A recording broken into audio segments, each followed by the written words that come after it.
Um avião atravessando uma tempestade parece uma cena que não deveria terminar bem. Lá fora, nuvens carregadas, turbulência, flashes de luz, trovões e de repente, um raio atinge a aeronave. Para quem olha de fora, parece absurdo. Toneladas de metal voando no céu, cheias de combustível, eletrônica, passageiros e cabos sendo atravessadas por uma descarga elétrica gigantesca. Só que a parte mais estranha é essa. Na maioria das vezes, nada dramático acontece. O passageiro talvez veja um clarão, ouça um estalo, sinta um susto, mas o avião continua voando, os sistemas continuam funcionando, as pessoas continuam respirando normalmente dentro da cabine. E aí vem a pergunta: como é possível um raio atingir um avião sem fritar todo mundo lá dentro? A resposta começa com uma ideia simples, mas poderosa. O avião funciona com uma espécie de gaiola de Faraday voadora. Uma gaiola de Faraday é uma estrutura condutora que faz a eletricidade circular pela parte externa, protegendo o interior.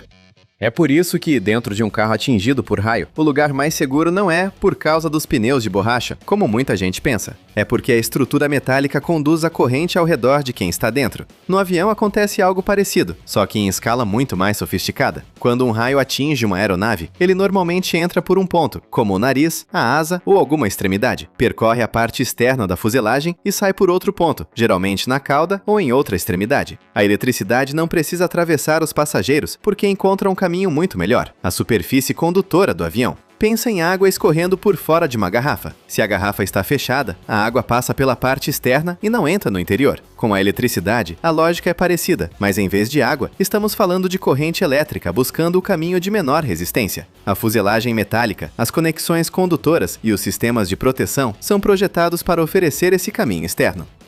Mas aqui existe uma diferença importante. Aviões modernos não são apenas tubos de alumínio. Muitos usam materiais compostos, como fibra de carbono, especialmente em partes da fuselagem e das asas. E fibra de carbono, embora possa conduzir alguma eletricidade, não se comporta exatamente como alumínio. Por isso, engenheiros precisam adicionar malhas metálicas, fitas condutoras e camadas especiais para garantir que a corrente do raio continue tendo um caminho seguro pela superfície. Ou seja, o avião não sobrevive ao raio por sorte. Ele sobrevive porque foi desenhado esperando ser atingido. Isso é parte da certificação e da engenharia aeronáutica. Cada detalhe importa: parafusos, painéis, antenas, tanques de combustível, sensores, janelas, cabos, computadores e sistemas de comunicação. Tudo precisa ser pensado para que uma descarga elétrica gigantesca não encontre um caminho perigoso para dentro da estrutura. E aqui entra um ponto que parece contraditório. Aviões são atingidos por raios com certa frequência.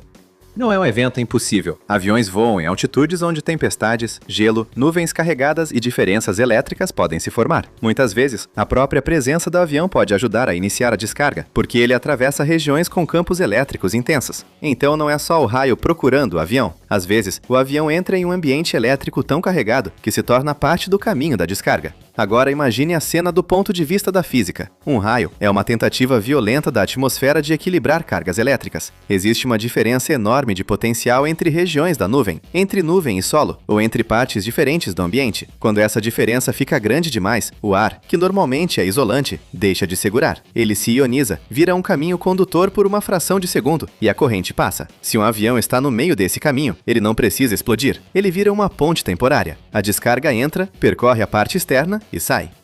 É como se a aeronave dissesse para a eletricidade: passa por fora. E é exatamente isso que a engenharia tenta garantir. Mas então, por que o avião não pega fogo, já que ele tem combustível nas asas? Essa é outra parte assustadora. Os tanques de combustível ficam em regiões que também precisam ser protegidas contra faíscas, aquecimento excessivo e correntes perigosas. A engenharia usa aterramento elétrico entre componentes, vedação, controle de vapores, proteção contra centelhas e materiais específicos para reduzir riscos. O objetivo é impedir que a corrente do raio crie uma faísca em um lugar onde não deveria. E não é só a fuselagem que precisa ser protegida. Os sistemas eletrônicos também. Um avião moderno é cheio de computadores, sensores, instrumentos de navegação, rádios, telas, controles e sistemas automáticos. Um raio poderia gerar pulsos eletromagnéticos capazes de interferir em equipamentos. Por isso existem blindagens, filtros, redundâncias e sistemas projetados para tolerar interferências. O avião não depende de um único ponto perfeito, ele depende de camadas de segurança. É por isso que, depois de uma suspeita de raio, muitas aeronaves passam por inspeção. Às vezes o raio deixa marcas pequenas na superfície, pontos de entrada e saída, pintura queimada, pequenos danos em antenas ou extremidades. Na maioria dos casos, o avião continua seguro, mas a manutenção precisa verificar se tudo ficou dentro do esperado. O raio pode atravessar sem derrubar o avião, mas isso não significa que ele seja ignorado. Agora pensa no passageiro. Dentro da cabine, você está cercado por ar, assentos, painéis plásticos, carpetes, janelas e iluminação. Você não está tocando diretamente na superfície externa condutora. A corrente prefere a casca da aeronave. Isso é o que torna o interior protegido. A eletricidade não está interessada em atravessar seu corpo, se existe um caminho muito mais eficiente por fora. Essa é a parte fascinante. O avião parece vulnerável porque está no céu, isolado, longe do chão.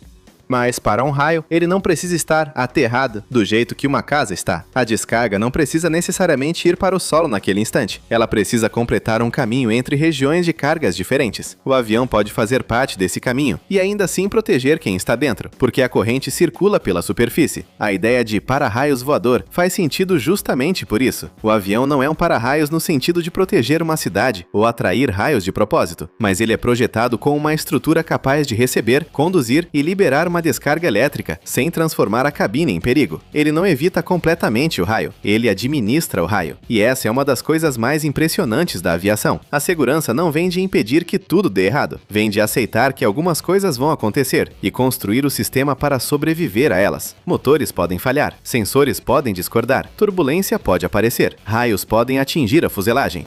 A pergunta não é, isso nunca vai acontecer? A pergunta é, quando acontecer, o avião vai continuar seguro? No caso dos raios, a resposta é, ele foi feito para isso. Claro, pilotos evitam tempestades intensas sempre que possível, não porque um raio comum vá necessariamente derrubar a aeronave, mas porque tempestades trazem muitos outros riscos, turbulência severa, granizo, gelo, ventos fortes e correntes de ar perigosas. O raio é só uma parte do pacote. A aviação não trata a tempestade como cenário de filme, trata como um ambiente a ser respeitado. No fim, o que parece milagre é engenharia. O avião é atingido, a eletricidade passa por fora, os sistemas são protegidos, os tanques são isolados, os circuitos são blindados, a estrutura é inspecionada e os passageiros muitas vezes nem entendem o tamanho da física que acabou de acontecer ao redor deles. Então, da próxima vez que você estiver em um voo e vir um clarão atravessando a janela, talvez o medo venha primeiro. Mas depois dele pode vir outra percepção. Você está dentro de uma máquina desenhada para voar por um mundo que não foi feito para humanos. Talvez a pergunta mais curiosa não seja por que um raio não frita os passageiros. A pergunta é, quantas vezes a engenharia nos protege de perigos que a gente nem chega a perceber?